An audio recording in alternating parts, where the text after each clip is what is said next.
tema khotbah saya tentang Tuhan yang membuka pintu, maka tidak ada seorang pun dapat menutupnya.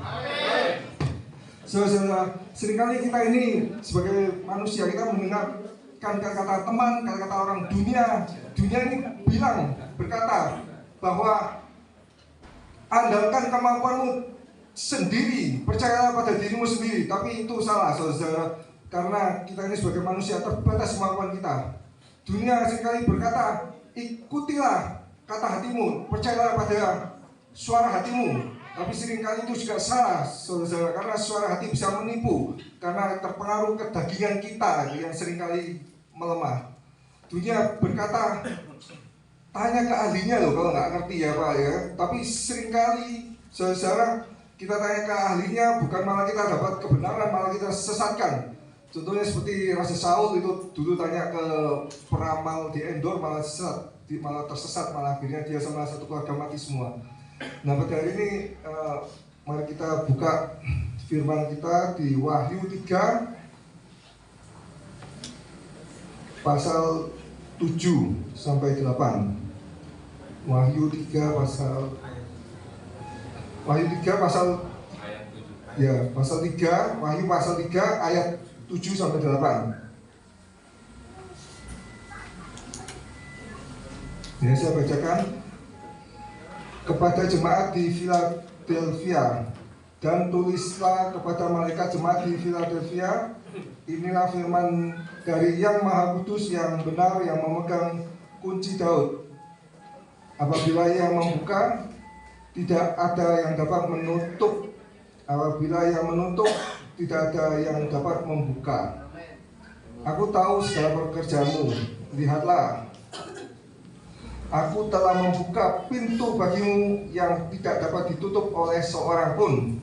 Aku tahu bahwa kekuatanmu tidak seberapa, namun engkau menuruti firmanku dan engkau tidak menyangkal namaku. Nah, jadi kita harus mendapat perkenanan Tuhan dulu ya saudara-saudara, supaya pintu-pintu kita dibuka. Jadi seringkali saudara sudah menjadi, saya percaya saudara-saudara ini sudah menjadi Kristen lebih dari setahun, bahkan ada yang sudah 10 tahun, bahkan ada 20 tahun. Tapi seringkali kenapa kok saya ini kerjanya dari dulu ya begini-begini terus, kok ya pendapatan saya begini-begini terus gitu ya. Itu karena berarti pintu saudara ini belum dibuka oleh Tuhan ya. Maka itu kita harus mendapatkan perkenanan Tuhan supaya pintu saudara bisa dibuka. Nah, bagaimana mendapatkan perkenanan Tuhan? Yang satu, kita harus taat, saudara. Jadi seperti di firman ini juga membahas tentang kunci Daud. Jadi juga membahas tentang Daud yang mendapat perkenanan Tuhan. Daud adalah seorang yang taat, saudara. Sedangkan oposisinya yaitu Raja Saul, dia tidak taat, di mana dia waktu itu melancangi Nabi Samuel harusnya mempersembahkan korban bakaran, tapi Raja Saul tidak sabar menunggu sehingga dia mempersembahkan korban bakaran sendiri. Kemudian juga dia tidak taat ya, tidak membunuh Raja Agag Amalek ya, melainkan diampuni. Jadi Raja Saul ada contoh raja yang tidak taat, akhirnya pintunya ditutup. Jadi apabila Tuhan sudah menutup pintu, ya sudah, habis, sudah tidak dibuka lagi. Sedangkan Raja Daud, karena Tuhan karena dia taat, pintunya dibuka, sehingga Daud ya meskipun dikejar-kejar sama Saul pun ya tetap dia tidak takut. Karena Raja Daud ada kesempatan untuk membunuh Saul, dia tidak melakukan karena dia percaya nanti Tuhan sendiri yang ngurus Saul lah. Yang penting kalau saya ini sudah dapat perkenalan Tuhan, saya buka pintunya, ya sudah, saya fokus pada ketaatan pada Tuhan itu. Jadi akhirnya kita lihat di ending story-nya kan, Raja Daud yang sudah diurapi akhirnya berfoto menjadi raja, dan Raja Saul akhirnya mati sekeluarga, saudara-saudara. Jadi yang kedua, selain taat, saudara juga harus jangan egois, saudara-saudara. Jadi jangan egois itu maksudnya kalau saudara punya saingan bisnis ya, saudara buka toko jual bibit pertanian atau jual beras, sebelah toko jual beras, itu saudara jangan egois mendoakan toko sebelah agar kebakaran, agar bangkrut. Jangan saudara, itu namanya saudara egois ya, mendoakan yang jelek ke tetangga-tetangga kita. Itu sama seperti Raja Saul ini, iri, egois, akhirnya mau ngejar-ngejar Daud, mau dibunuh Daud. Pikirnya kalau Raja Saul berpikir kalau dia bisa bunuh Daud, maka kekuasaannya tidak akan tergoncangkan. Tapi dia keliru ya, karena ada raja lain, Raja Palestina, Raja Syria, apa bisa merebut kekuasaannya juga gitu. Jadi pemikirannya sempit, dia cuma mendoakan ya, mengejar-ngejar agar bisa membunuh Daud, tapi dia tidak sadar bahwa musuh-musuhnya itu sebenarnya banyak, saudara. Jadi bagi yang masih senggol-senggolan, bersaingan dengan teman sendiri atau tetangga sendiri, yang mulai saat ini sebaiknya berdamai, jangan egois, karena itu Tuhan tidak suka. Seperti sifat Saul ini Tuhan tidak suka karena dia mementingkan diri sendiri. Egois itu mementingkan diri sendiri. Yang ketiga, jangan menyimpang dari Tuhan. Jadi jangan bertanya minta ke dukun-dukun, saudara. Jadi, seperti Saul ini di akhir hidupnya, dia sebelumnya pernah minta nasihat ke dukun ya, pemanggil roh di Endor itu. Jadi dia berharap ya, pemanggil roh ini istilahnya tukang bohongnya atau dukun, dia berharap bisa dapat jawaban yang pasti gitu, dia harus gimana ini supaya menang perang. Ternyata si dukun ya, pemanggil roh ini malah bilang, besok waktu perang kamu dan keluargamu akan mati. Langsung Saul kan waktu itu ceritanya kaget, langsung shock gitu ya saudara. Jadi jangan bertanya pada orang yang salah, jangan menyimpang dari ajaran Tuhan, jangan tanya ke dukun-dukun paranormal, merasa itu lebih pinter. Memang saudara, Tuhan itu kadang memang nggak jawab, tapi ya jangan dipaksa. Nanti ada pada saatnya Tuhan itu menjawab. Jangan seperti Raja Saul, nggak dijawab mimpinya, nggak dijawab lewat perantara nabi, nggak dijawab semua, nggak dapat penglihatan.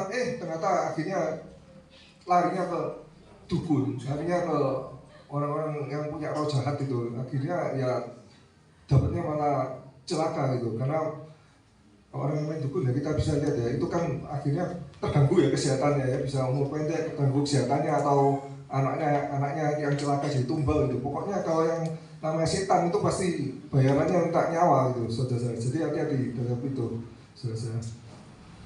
Nah, jadi yang penting, yang nomor satu, kita harus mendapat perkenanan Tuhan. Karena apabila Tuhan membuka pintu, maka ya jalan-jalan saudara-saudara akan dibuka. Sedangkan kalau Tuhan menutup pintu, ya sehabis. Maka itu jangan sampai membiarkan Tuhan itu marah kepada saudara, akhirnya menutup pintu. Nah, jadi kita lihat di ayat 8 ya, aku tahu pekerjaanmu, aku telah membuka pintu bagimu yang tidak dapat ditutup oleh seorang pun. Aku tahu bahwa kekuatanmu tidak seberapa, namun engkau menuruti firmanmu dan engkau tidak menyangkal namaku. Jadi saudara, kekuatan kita ini terbatas, jadi kita harus bisa mengandalkan Tuhan. Pintu ini bukan berarti sering sekali salah artikan saudara, seperti ada yang di kitab Matius 7 ayat 7 itu juga berkata, mintalah maka akan diberi, carilah maka akan didapat, ketuklah pintu maka akan dibukakan. Itu agak beda artinya. Kalau yang itu artinya kamu harus mencari Tuhan, tapi yang ini artinya ya harus mendapat perkenan Tuhan baru dibuka jalannya. Gimana sebelumnya saudara nggak ngerti ya, harus kerjanya gimana, bisa meningkatkan kerjaan atau gimana bisa menyenangkan atasan, tapi lewat perkenanan Tuhan bisa diberitahu sama Tuhan bagaimana bisa bisnisnya, meningkatkan bisnis. Oh, saya mau dagang ini lagi, ini harus mesinnya diganti baru bisa produksi meningkat. Atau yang gimana bisa menyenangkan atasan, saya harus rajin bekerja gitu, saudara-saudara. Jadi ada sedikit cerita, anak saya itu tiba-tiba jam 11 malam tuh ngetok pintu kamar. Loh, kok nggak ada makanan ya? Dari makanan. Oh, kalau jam 11 ya gak ada makanan itu gimana? Loh, itu di meja makan kosong kok bersih. Loh, kalau sudah jam 11 malam ya makanan sudah masuk kulkas semua. Kalau nggak masuk kulkas ya rusak ini makanan. Ada gudeg, ada apa ya? Apa ya, makanan-makanan yang nggak tahan lama ya harus masuk kulkas dulu, besok dipanasin lagi baru bisa dimakan. Terus itu kan juga ada di laci-laci itu kan, buka aja kan ada pop mie, indomie. Sebenarnya makanan itu banyak.